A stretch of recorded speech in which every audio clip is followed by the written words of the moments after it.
안녕하십니까. 책 읽는 자유인 채널을 운영하고 있는 이선입니다. 이번 시간 2026년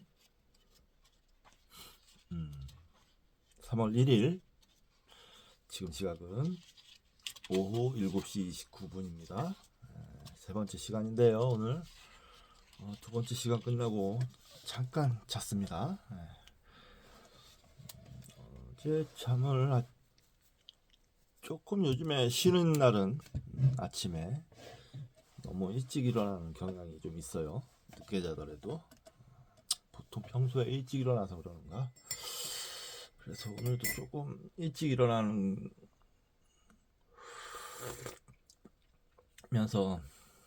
잠이 좀 부족한가 하고 있었던 차에 이전 시간에 미디어북을 하다가 살짝 졸리는 기분이 살짝 졸립더라고요.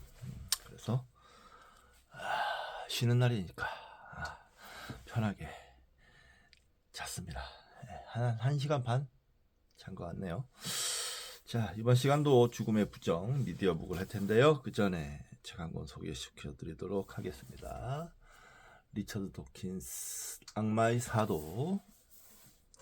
도킨스가 들려주는 종교, 철학 그리고 과학 이야기.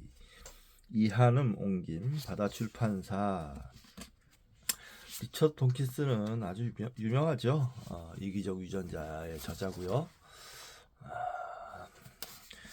반종교 운동에 앞장선 과학자로 잘 알려져 있습니다. 자, 리처드 도킨스는 옥스퍼드 대학 과학의 대중이해 교수 겸 뉴칼리지 특별연구원이다. 케냐에서 태어났으며 옥스퍼드 대학에서 동물학을 전공하고 노벨상 수상자인 니코틴 버겐 밑에서 박사학위를 받았다. 1997년 국제우주상, 2001년 키스틀러상을 비롯해 많은 상을 받았으며 이기적 유전자 이래 7권의 책을 펴냈다. 과학과 문학 양쪽에서 명예박사 학위를 갖고 있으면서 왕립학회와 왕립문화학회의 회원이기도 하다. 배우자이자 화가인 아내 랠리워드와 함께 옥스퍼드에서 살고 있다. 이분이 또 글을 참 잘 쓰는 걸로 유명하죠. 네. 문학 박사 학위까지 있고요. 대단한 분인 것 같습니다. 이분 책들을 제가 거의 다 갖고 있는 것 같아요. 옮긴이 이한음, 번역된 우리나라 책으로 번역된 책이요.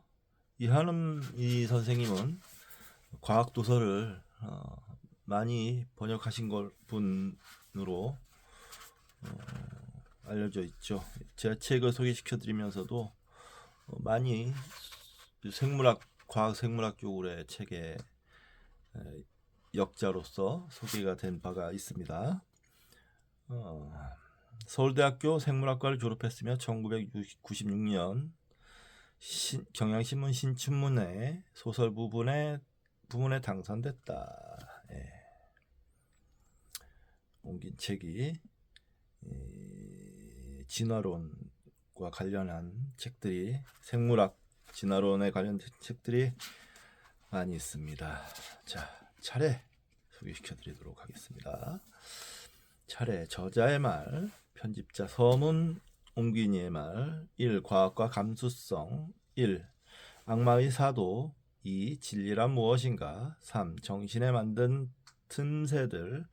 4. 과학 유전자 유전학. 토니 블레어 수상을 위한 자료. 5. 배심원 재판. 6. 수정의 진실과 수정구술. 7. 벌거벗겨진 포스트 모더니즘. 8. 위험을 무릅쓰며 사는 기쁨. 온도르의 샌더슨. 2. 빛이 비칠 것이다. 1. 빛이 비칠 것이다. 2. 의기양양한 다윈. 3. 정보도전. 4. 유전자는 우리가 아니다. 5. 무어의 아들 법칙. 3. 감염된 정신. 1. 중국배와 중국 귓속말 놀이. 2. 정신 바이러스. 3. 위대한 수렴. 4. 돌리와 바보들. 5. 일어설 때. 4. 그들이 내게 말했네. 헤라클리투스여. 1. 인간이여. 5. 인간이여. 2. 더글라스 애덤스를 추억하며. 3. 지금 말하라. 그러면 답하리니. 4. 뱀 기름. 5. 토스카나의 병사들조차도. 1. 다양한 모습의 자연에서 얻는 환희. 2. 발달 가능한 것의 예술. 3. 할루키게니아, 위왁시아 그 친구들. 4. 인간의 우월주의와 진화적 진보. 5. 한 헤비급 다윈주의자와의 끝맺지 못한 서신왕래. 6.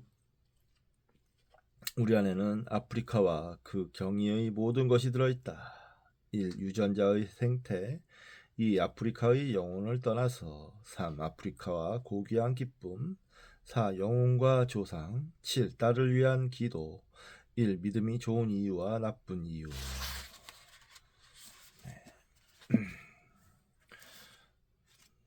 이분 책을 조만간 한번 읽긴 읽어야 되는데, 이기정 유전자부터 좀 다시 한번 읽어봤으면 좋겠는데, 제가 예전 30대 때 읽고 못 읽었었던 것 같아요. 자,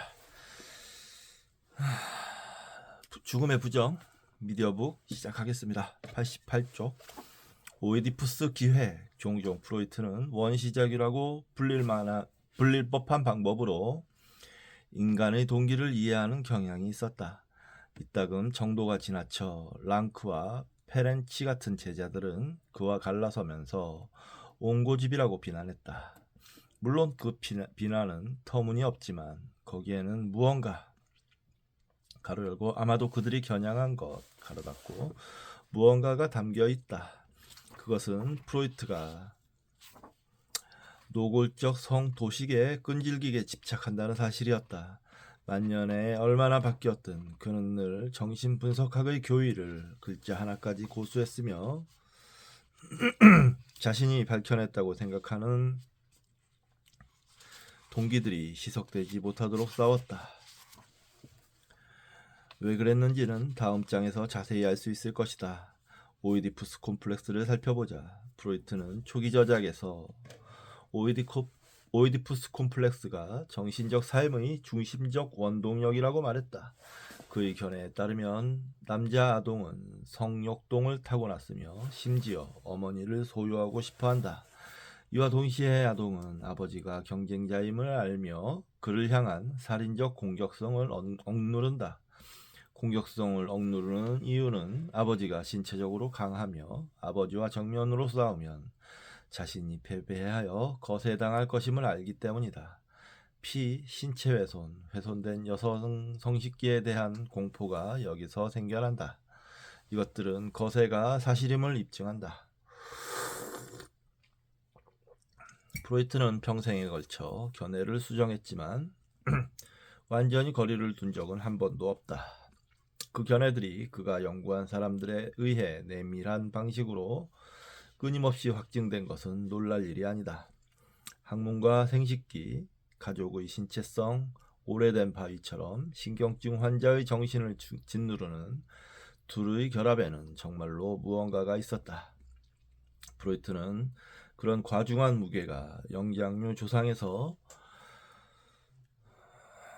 인간이 처음 출현한 태고 쪽으로 거슬러 올라간다고 생각했다. 그는 우리가 마음속 깊은 곳에서 느끼는 죄책감이 아득한 선사시대에 저질러진 부친사례와 근친상간의 원초적 범죄와 관계 있다고 생각했다. 이 죄책감은 하도 깊이 새겨져 있어서 몸과 성교빛 배변과 부모와 혼동되기 십상이다. 프로이트가 자신의 견해를 결코 배제하지 않은 것은 인간 조건에 대한 기본적 암시의 측면에서 옳았기 때문이다. 하지만 그가 생각하는 의미에서 또는 자신이 제시한 얼개에서 옳지는 않았다. 오늘날 우리가 알다시피 피와 배변, 성교와 죄책감에 대한 모든 논의가 참인 이유는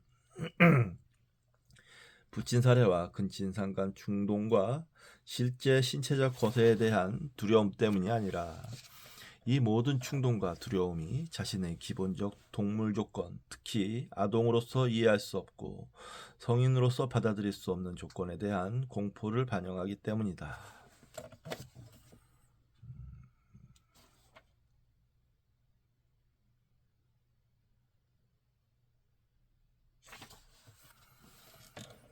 신체 과정과 충동에 대해 느끼는 죄책감은 순수한 죄책감, 즉 금지로서의 죄책감, 결정된 것으로의 죄책감, 왜소함과 얼매임으로서의 죄책감이다.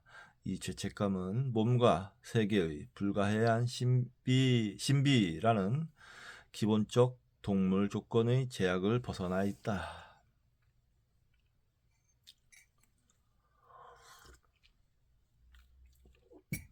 20세기 들어서 정신분석가들은 아동기의 경험에 집착했으나 아동기가 인간에게 왜 그토록 결정적인 시기에 대해 꽤 완벽하고 그럴듯한 상식적 그림을 짜맞출 수 있게 된지는 신기하게도 얼마 되지 않았다. 이 그림의 공로는 많은 사람, 특히 관가된 많은 인물인 랑크에게 돌려야겠지만 내 생각에 이 그림을 누구보다 예리하고 명확하게 요약한 사람은 노먼 오 브라운이다. 그가 프로이트에 대한 방향을 바꾸면서 주장했듯 오이디푸스 콤플렉스는 프로이트가 초기 연구에서 밝힌 욕정과 경쟁심의 지엽적인 성문제가 아니다. 오히려 오이디푸스 콤플렉스는 오이디푸스 기획이다. 이 기획은 아동이 맞닥뜨리는 기본 문제를 요약한다. 그 문제는 운명의 수동적 대상으로서 남의 손발이나 세상의 놀이개가 될 것인가, 아니면 자기 안에서 능동적 중심이 될 것인가, 즉 스스로의 힘으로 운명을 통제할 것인가 말 것인가 다. 브라운의 말을 들어보자. 인용입니다. 오이디푸스 기획은 프로이트의 초기 저작에서 주장하는 어머니에 대한 자연적 사랑이 아니라 그의 후기 저작에서 인식되듯 양가적 갈등의 산물이자 자기애적 팽창으로 그 갈등을 극복하려는 시도다. 오이디푸스 콤플렉스의 정수는 신이 되려는 기획, 가로 열고 스피노자의 설명에서는 카우사수이이다. 여기 카우사수이의 주표시가 있습니다. 자기 원인을 뜻하는 라틴어로 이 책에서는 스스로 의미를 창조할 수 있는 능력을 뜻한다. 같은 맥락에서 오이디푸스 콤플렉스는 죽음으로부터의 도피로 인해 왜곡된 유아적 자기애를 뚜렷이 드러낸다. 아동의 주 임무가 무력함과 소멸에서 달아나는 것이라면 브라운 말 맞다나 성문제는 부차적이고 파생적이다. 인용입니다. 따라서 다시 말하지만 전성기 기적이든 성기 기적이든 성적 구성은 인체의 자연적 에로스 분포와 일치하지 않는 듯하다. 성적 구성은 특정한 신체 기능과 구역의 과잉 집중과 과잉 공급을 나타낸다. 이 과잉 집중을 유발하는 것은 죽음으로부터의 도피에 담긴 인간적 자기애의 환상이다.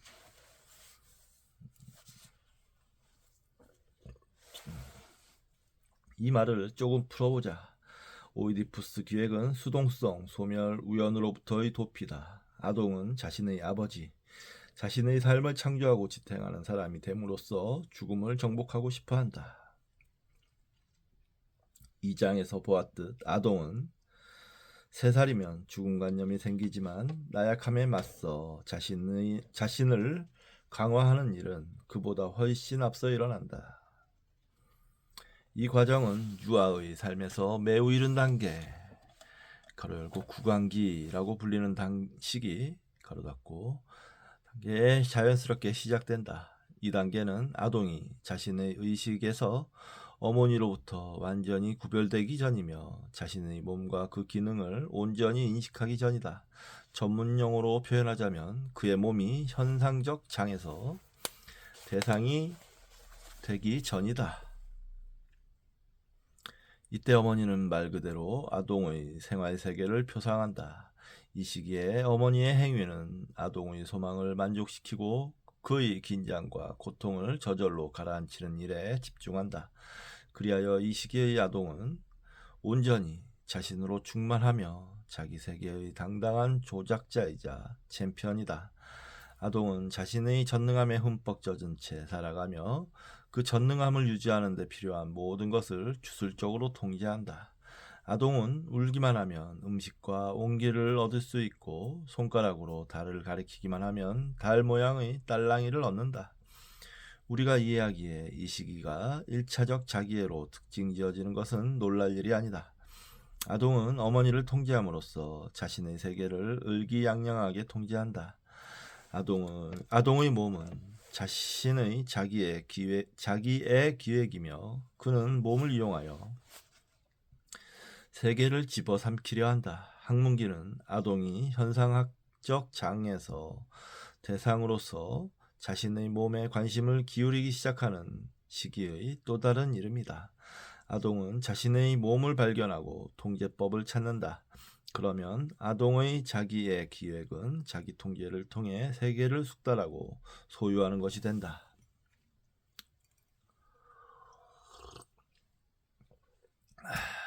아동은 자신의 세계와 그 세계에서 제기되는 문제를 발견하여 세상을 알아가는 각 단계에서 자신을 강화하는 데 알맞게 그 세계를 빚으려는 의도를 품는다.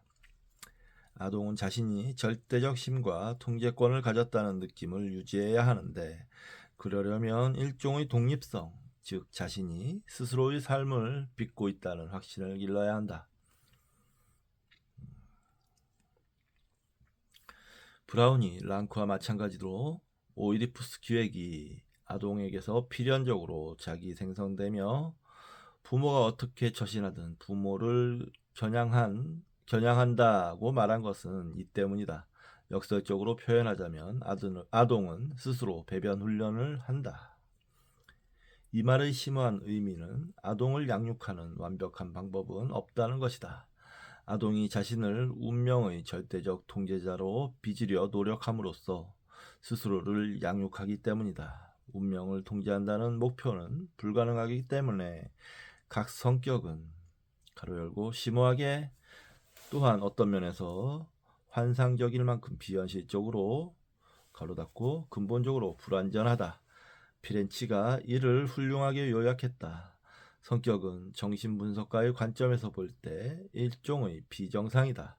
이것은 특정한 반응 방식을 기계화한 것으로 강박 증상과 비슷하다.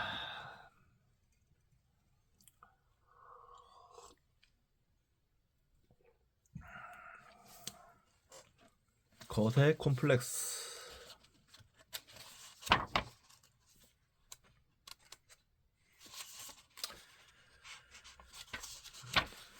말하자면 몸을 주된 토대로 삼는 자기 창조 기획은 실패할 운명이다. 아동은 이 사실을 깨닫는다. 바로 이것을 통해 우리는 프로이트가 만년의 저작에서 발전시키고 랑크와 브라운이 다듬은 거세 콤플렉스의 힘과 의미를 이해한다. 새롭게 이해한 거세 콤플렉스는 아동이 아버지의 위협에 반응하는 것이 아니다. 브라운이 적절히 표현했듯 거세 콤플렉스는 어머니와의 대면에서만 나타난다. 이는 매우 중요하기에 이 현상이 어떻게 생기는지 좀 더 들여다보자. 거세 콤플렉스의 핵심은 어머니가 아동의 세계를 독점한다는 사실이다. 처음에는 어머니가 아동의 세계 자체이다. 아동은 어머니 없이는 생존할 수 없으나 자신의 힘에 대한 통제권을 얻으려면 어머니로부터 자유로워져야 한다.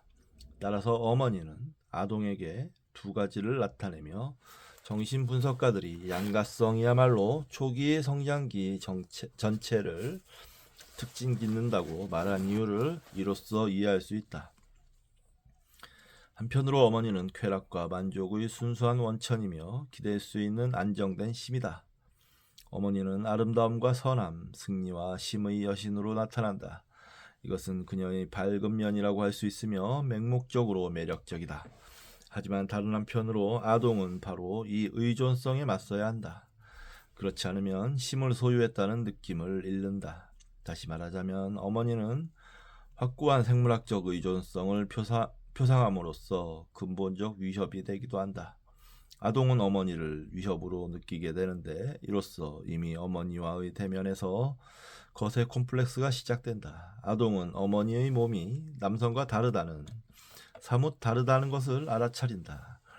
아동은 이 다름이 점차 불편해진다. 프로이트는 자신의 이론이 낳는 충격을 결코 완화하려 하지 않았으며 이 불편함을 훼손된 피조물에 대한 공포, 거세된 어머니, 남근 없는 성기를 보는 것이라고 불렀다. 많은 사람들은 프로이트의 충격 효과에 희화화의 성격이 있다고 생각했다. 아동이 인식하는 이 공포는 너무 자기적이고 악의가 맞으며 프로이트가 집착하는 성적 설명과 생물학적 환원주의에 딱 들어맞도록 지나치게 다듬은 것처럼 보였다. 어떤 사람들은 프로이트의 사고방식이 그 자신에게 각인된 가부장제, 남성적 우월에 대한 강한 신념, 가로열고 여성에게 남성의 기관이 없다면 여성은 자연적으로 열등하다고 믿은 가로 닫고 신념을 반영한다고 생각했다.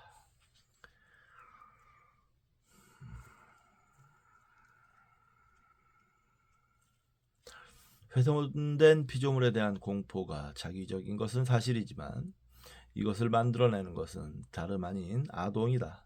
정신분석가들은 신경증 환자들의 말을 충실히 보고했을 뿐이다. 심지어 입에 담기 힘든 말까지도 그대로 받아 적었다. 신경증 환자에게 가장 심란한 것은 가로 열고 대다수 사람들에게와 마찬가지로 가로 닫고 자신의 무력함이다. 그들은 대적할 무언가를 찾아야 한다. 어머니가 생물학적 의존성을 나타낸다면 그 의존성에 맞서 싸우는 방법은 성분화의 사실에 집중하는 것이다. 성분화의 주표시가 있습니다. 발달 과정에서 남녀의 특징이 나타나는 것. 아동이 진정으로 가우사 수이이려면 어떤 식으로든 부모를 거역하고 부모를 또한 부모로 체화되는 위협과 유혹을 넘어서야 한다.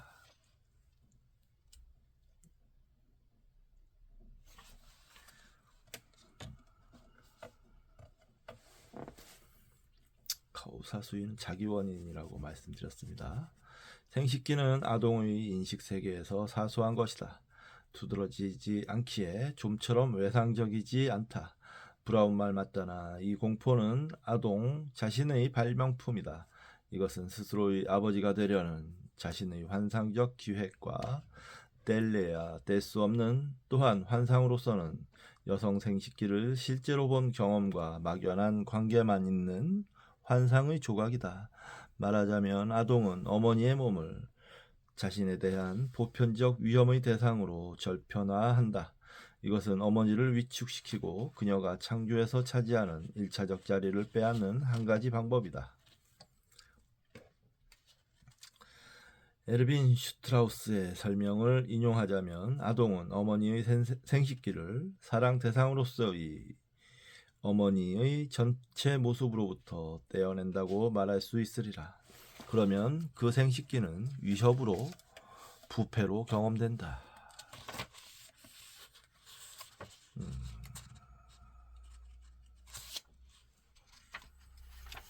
어렵네요. 프로이트가 이렇게 하긴 어렵죠.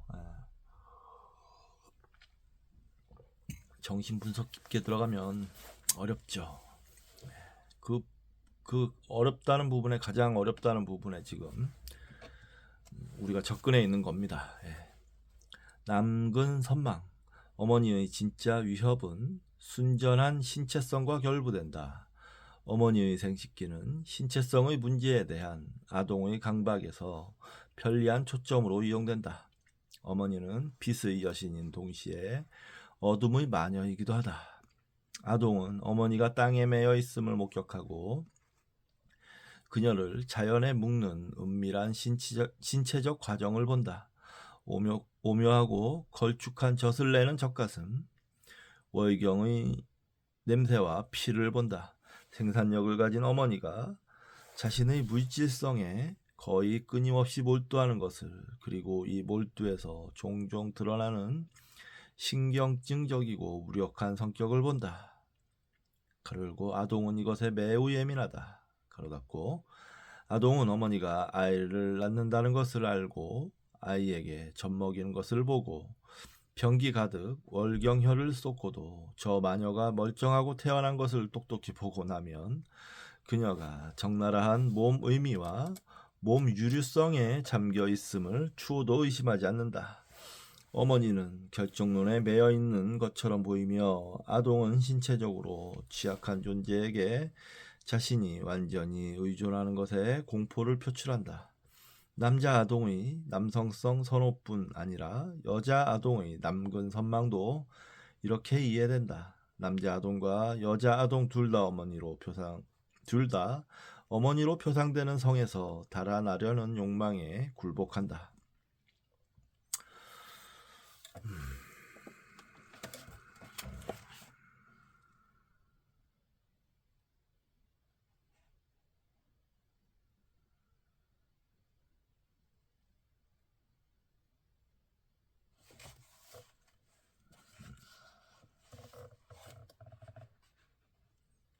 그들은 조금만 구슬리면 아버지와 그의 세계에 자신을 동일시한다. 아버지는 신체적으로 더 중립적이고 더 뚜렷한 힘을 가졌으며 몸의 결정론에 덜 매여 있는 것처럼 보인다. 아버지는 더 상징적으로 자유로워 보이며 가정 바깥의 드넓은 세계, 자연에 대한 사회적 세계의 조직적 승리, 아동이 추구하는 우연성으로부터의 도피를 나타낸다. 여기에 이제 주표시가 길게 있습니다. 읽어보겠습니다. 그렇다면 남근 선망은 어머니의 생식기가 부패와 연약함의 문제의 초점으로서 그녀의 몸에서 분리되었다는 사실에서 생긴다. 버나드 브로드스키는 자신의 여성 환자에 대해 이렇게 언급했다. 여성을 똥으로 여기는 그녀의 관념은 자신의 남근 선망을 부쩍 자극했다. 활기차게 우뚝 선 남근은 죽은 것인 불확실성 똥의 반대말이었기 때문이다. 아동 경험의 빼어난 연구자 필리스 그린에이커는 이미 아동의 인식에 대해 똑같은 등식을 제시했다.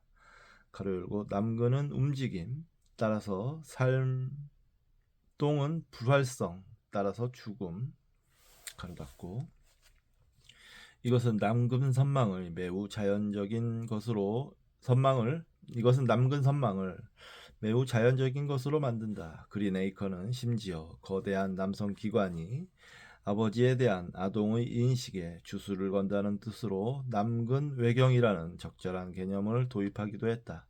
결국 아동이 주로 살아가는 곳은 몸, 심의 세계이다. 그는 추상적이거나 상징적인 힘을 이해하지 못한다. 따라서 몸과 삶은 비례한다. 성장한 여성도 자신에게 같은 느낌이 남아있는 것을 경험할 수 있다. 함몰부 융기의 결여, 내부로만 향하는 기관은 나약함의 느낌을 줄이는 공격적 확장과 다르다. 예상할 수 있듯 브로드스키의 환자가 문제를 겪은 이유는 어머니를 향한 양가적 차원, 가로 열고 환자가 어머니를 필요로 하고 어머니가 환자를 위협하는 것, 가로 닫고, 양가적 차원이 둘 다 고조되었기 때문이다. 어머니는 환자를 과잉 보호하고 환자가 운동 능력을 얻지 못하도록 방해함으로써 자아상이 잘못 발달하도록 했다. 그녀에게는 강렬한 분리불안과 뚜렷한 거세불안이 있었다. 말하자면 부패를 나타내는 대상으로부터 벗어날 수 없었기에 그녀의 의존성은 강화되는 동시에 자신의 거세 불안을 강화했다. 이것은 임상적 신경증의 거의 틀림없는 공식이다.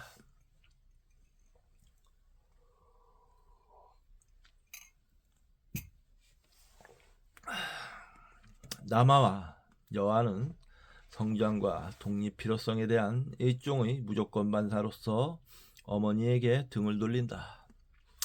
하지만 앞에서 말했듯 그들이 느끼는 경악, 공포, 경멸은 자신이 감당할 수 없는 상황에 대한 공상적 인식의 일부다.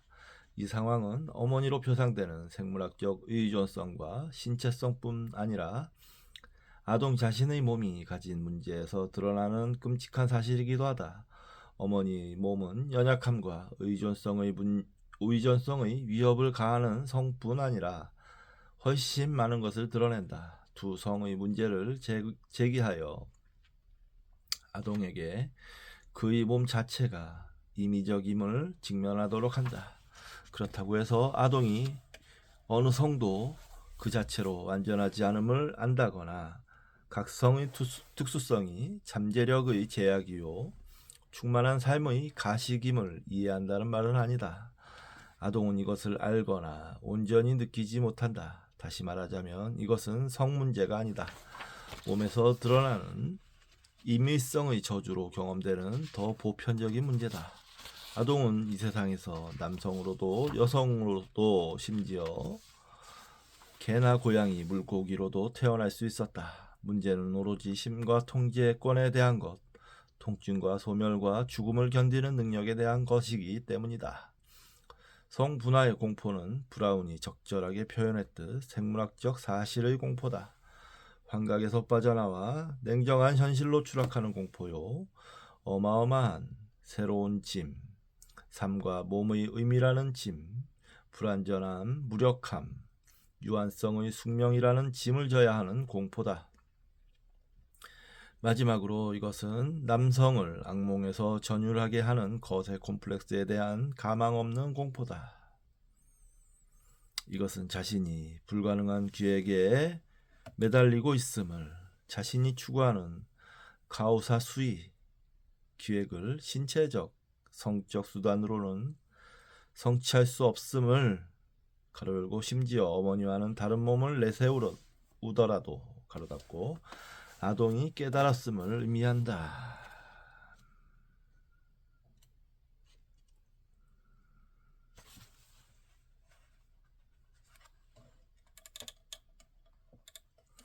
무한한 힘을 보장하기 위해 세상에 맞세운 1차적인 자기애적 작전 기지인 몸의 요새는 모래처럼 부스러져 내린다.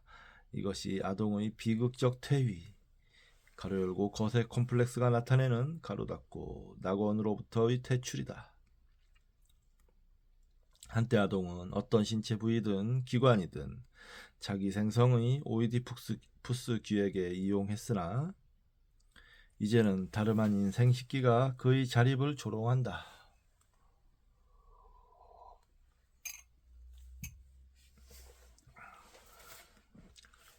성 문제가 그토록 보편적인 것은 이 때문이다. 성적 계몽에 대한 랑크의 놀라운 논문은 성 문제를 다룬 가장 훌륭한 글이다.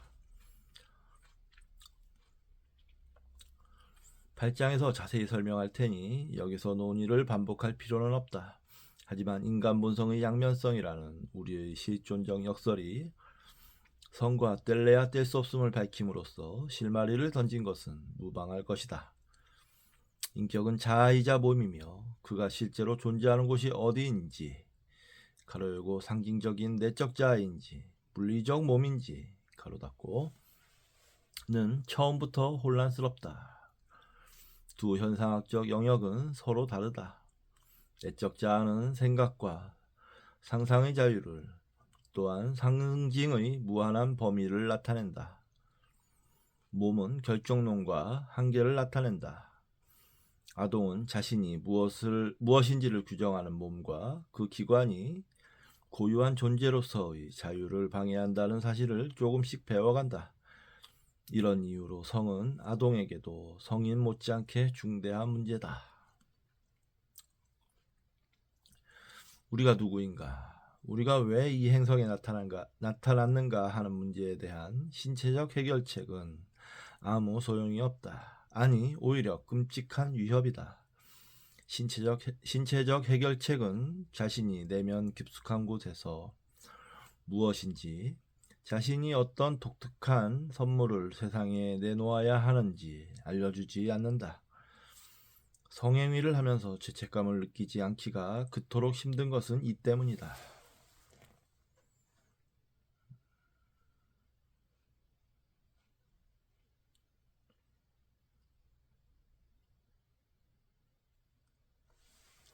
죄책감을 느끼는 이유는 몸이 내적 자유, 가로 열고 성행위를 통해 표준화되고 기계적이고 생물학적인 역할을 강요받는 진짜 자아,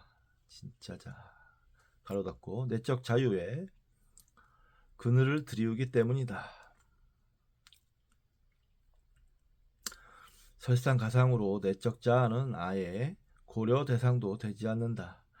몸이 전인격을 장악하며 이러한 종류의 죄책감은 내적 자아를 쪼그라들게 하여 소멸시키겠노라고 위협한다.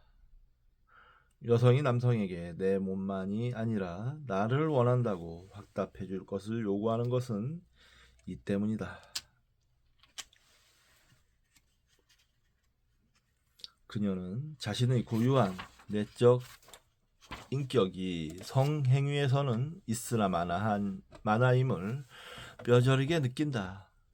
있으나 마나이면 중요한 것이 아니다. 남성은 대체로 몸만을 원하며 여성의 총체적 인격은 단순한 동물적 역할로 축소된다. 실존적 역설이 사라지고 그녀는 내세울 고유한 인간성을 갖지 못한다. 물론 이 문제에 대처하는 창의적 방법 중 하나는 정신분석가들이 에고에 이바지하는 퇴행이라고 부르는 것이 일어나도록 내버려 두는 것이다. 인격은 당분간 신체적 자아가 되며 그럼으로써 성행위에 동반되는 실존적 역설과 죄책감의 고통을 해소한다. 사랑은 이런 종류의 성에 이르는 훌륭한 열쇠다. 개인이 두려움과 죄책감 없이 하지만 자신의 고유한 내적 자유가 동물성에 대한 굴복으로 인해 무효화되지 않으리라는 신뢰와 확신을 가지고 동물적 차원으로 전락할 수 있도록 해주기 때문이다. 놀라운 내용들입니다. 예.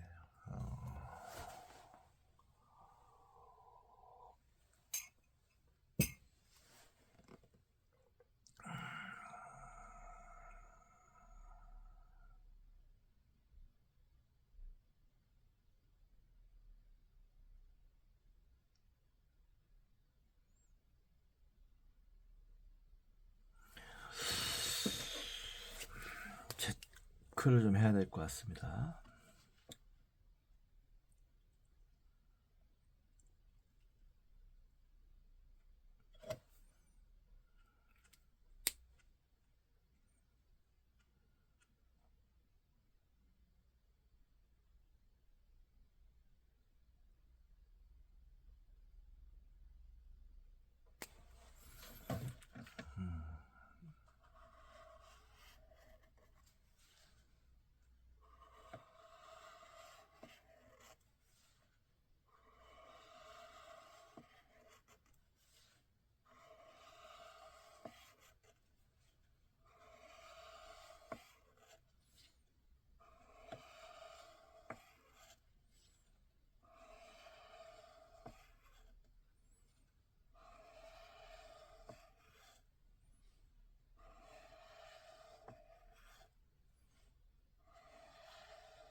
놀라운 내용입니다.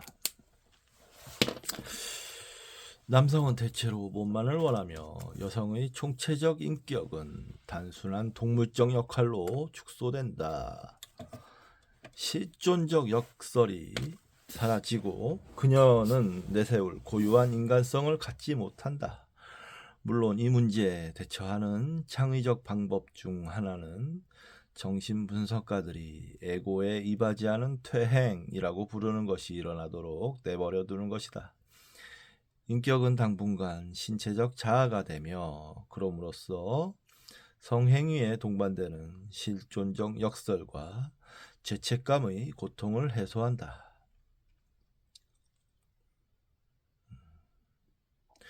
사랑은 이런 종류의 성에 이르는 훌륭한 열쇠다.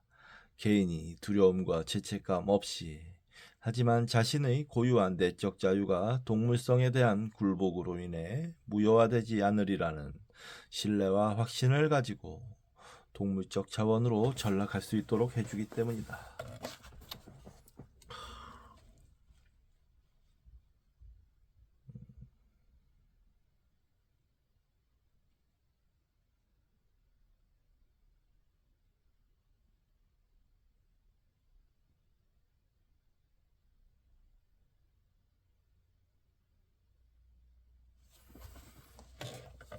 이쪽도 좀 체크를 좀 해야 되겠네.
뭔가 확실히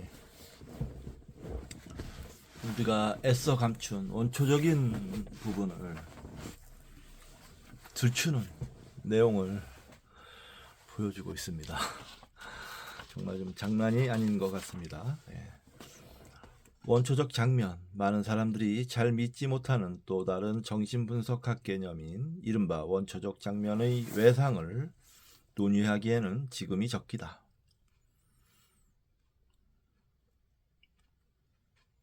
정통적 정신분석학 관념에 따르면 아동이 부모의 성교 장면, 가로 열고 원초적 장면, 가로 닫고를 목격하고서 깊은 외상을 겪는 것은 거기에 동참하지 못하기 때문이다.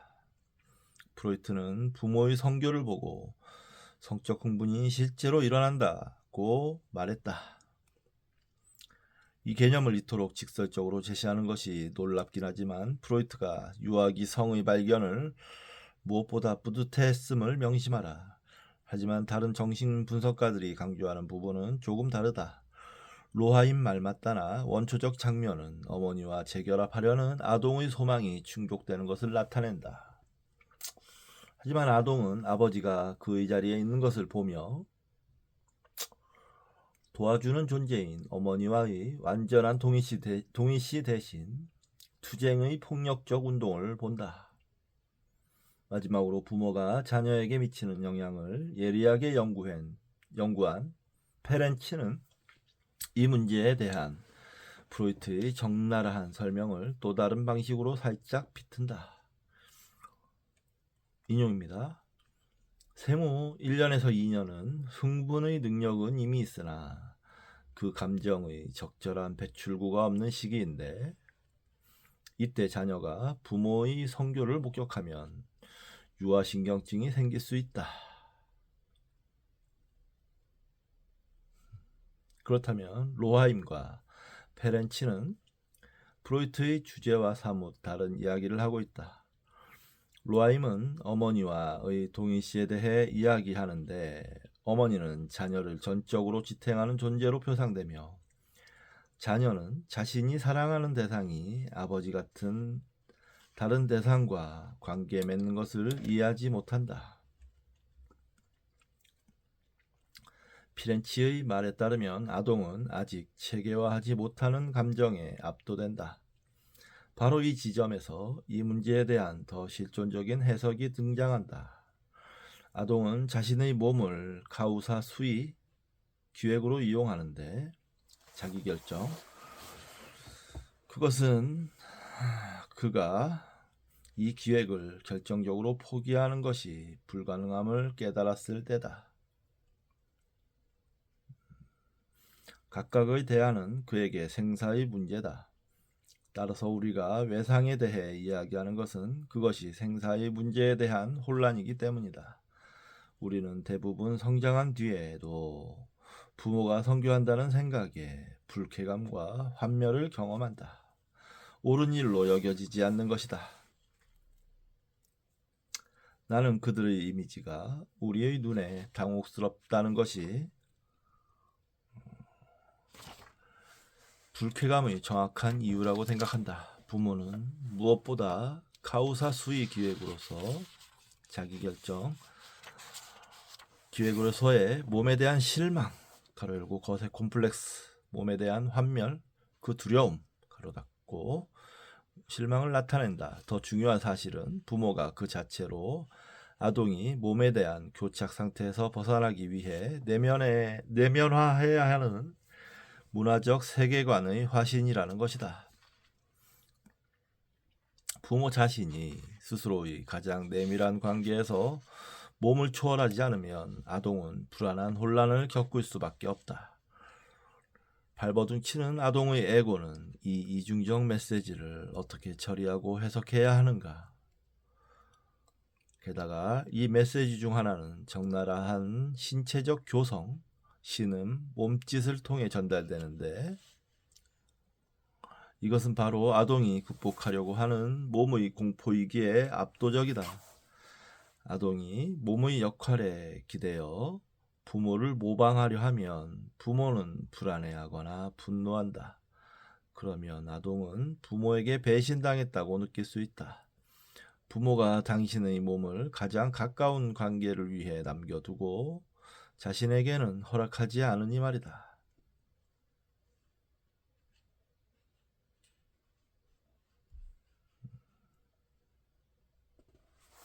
부모는 자신이 발휘할 수 있는 모든 힘으로 신체성을 좌절시키면서도 정작 자신은 이를 격렬히 행사한다.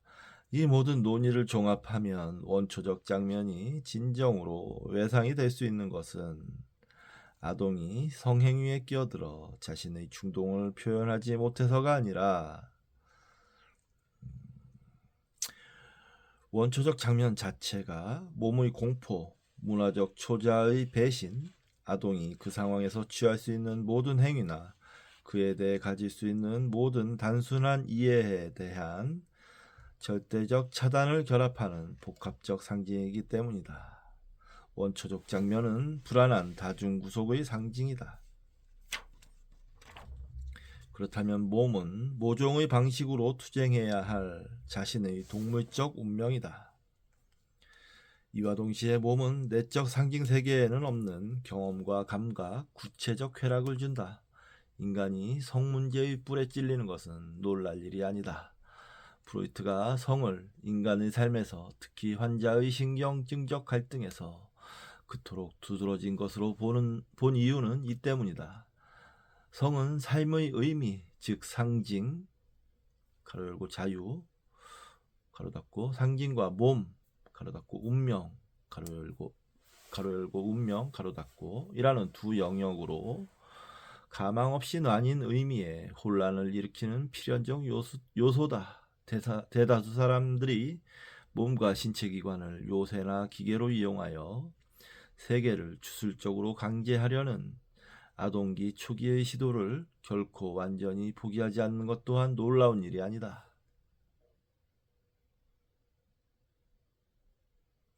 우리는 몸에서 형이상학적 답을 얻어내려고 하지만 물질적 대상인 몸은 답을 줄 수 없다.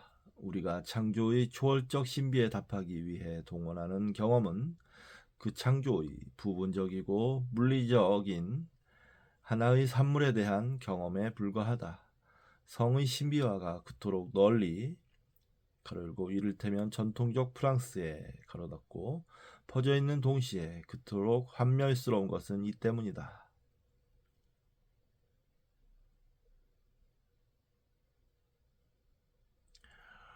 성은 그 탐닉과 쾌락 면에서 위안이 되는 유아기적 행위이지만 이것을 이용하여 형이상학적 물음에 답하려 드는 것은 진정한 자각과 성장을 스스로 가로막는 꼴이다. 그러면 성은 현실에 대한 거짓말, 온전한 의식을 가리는 장막이 된다. 성인이 삶의 문제를 성의 영역으로 축소하는 것은 어머니의 문제를 그녀의 생식기로 집중시키는 아동의 절편화를 되풀이하는 것이다.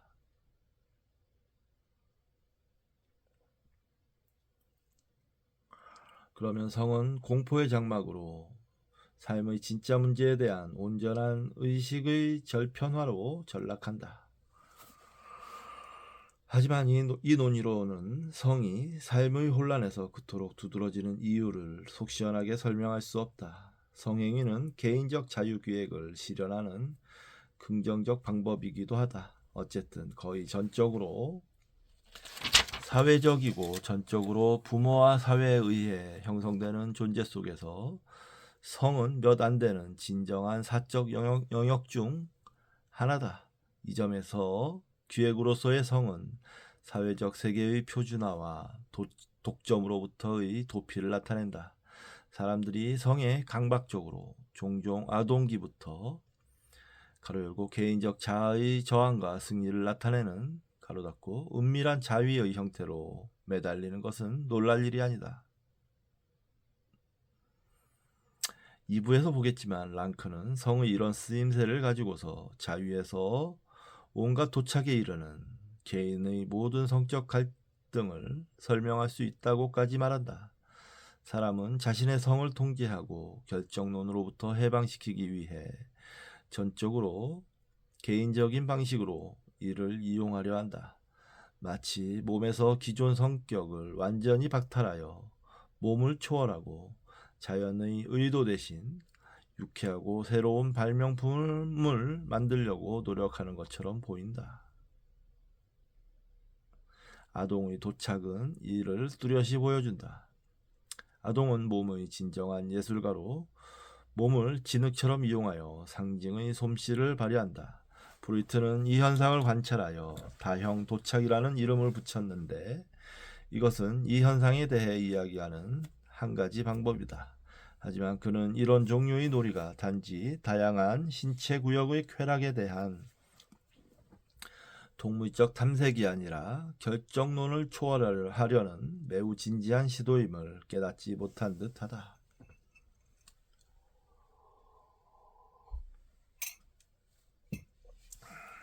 아동이 성장할 즈음에는 도착을 통해 개인적 존재를 찾는 전도된 탐색이 개인적 거푸집에 맞춰 더 은밀해진다. 이것이 은밀해야 하는 이유는 사람들이 스스로를 온전히 개인화하려는 시도를 사회가 용납하지 않을 것이기 때문이다.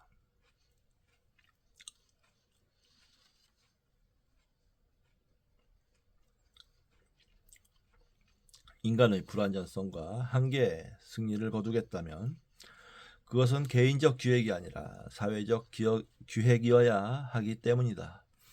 사회는 사람들이 죽음을 어떻게 초월할지 결정하고 싶어한다.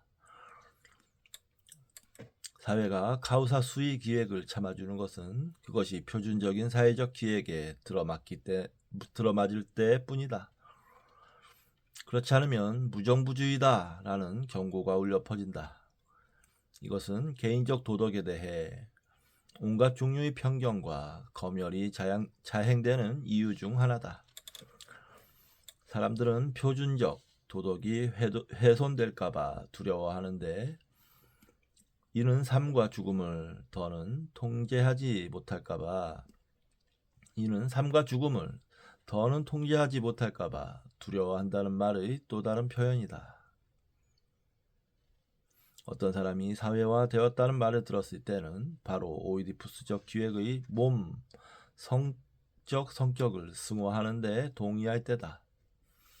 이제 이 완곡 표현은 자신의 기획을 포기하고 아버지들에게 넘겨줌으로써 자신의 아버지가 되는 것을 받아들인다는 뜻이다. 거세 콤플렉스는 제 몫을 했으며 그는 사회적 현실에 굴복한다. 그는 이제 자신의 욕망과 주장을 위축시켜 힘있는 영잔자들의 세계에서 안전하게 가지고 놀 수 있다. 심지어 자신의 몸을 연장자와 그 상징의 포괄적인 주술적 덮개인 부족과 국가에 내어줄 수도 있다.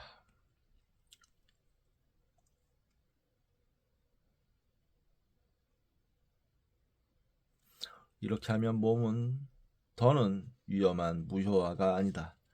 하지만 아동의 불가능성과 성인의 불가능성은 실제로는 전혀 다르지 않다. 우리가 얻는 유일한 것은 연습된 자기기만, 즉 우리가 성숙한 성격이라고 부르는 것이다.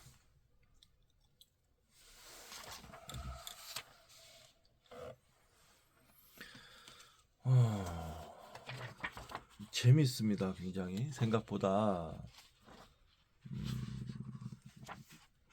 점점 미궁으로 빠질 것 같기도 한데 그래도 굉장히 재밌게 읽고 있습니다. 아주 내용이 괜찮네요. 읽을수록 뭔가 좀 충격적인 내용을 계속 접하게 될 것 같다는 생각이 드는데요. 좋습니다. 이런 지적 여행, 미지의 세계로의 여행을 얼마든지 해나가겠습니다. 저는. 자, 이번 시간 여기서 마치고 다음 시간에 수단이 빠따 낭송을 하도록 하겠습니다. 감사합니다.